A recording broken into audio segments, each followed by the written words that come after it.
সাংবাদিক বন্ধুসকল, খন্তেক সময় আগতে আমাৰ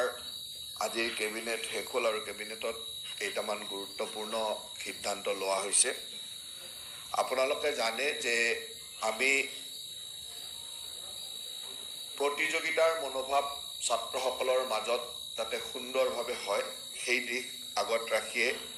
হায়াৰ ছেকেণ্ডেৰী পাছ কৰা ছাত্ৰীসকলক পিছত ছাত্ৰসকলকো আমি বাণীকান্ত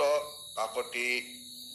বঁটা দিয়াৰ সিদ্ধান্ত লৈছিলোঁ, যিটোত হায়াৰ ছেকেণ্ডেৰী পাছ কৰা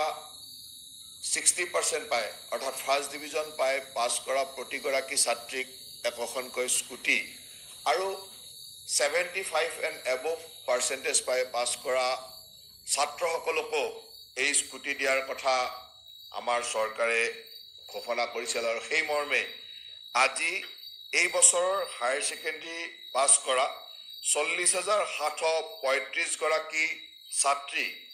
যি 60% পাই এইবাৰ হায়াৰ ছেকেণ্ডেৰীত পাছ কৰিছিল আৰু 7,938 গৰাকী ছাত্ৰ যোনে 75% বা তাৰ ওপৰত মাৰ্কছ পাই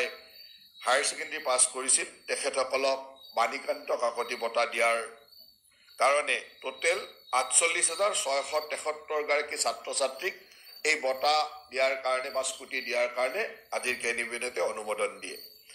আৰু এই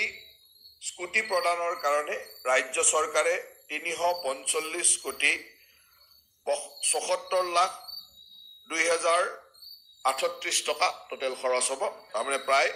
345,75,00,000 টকা বয়েৰে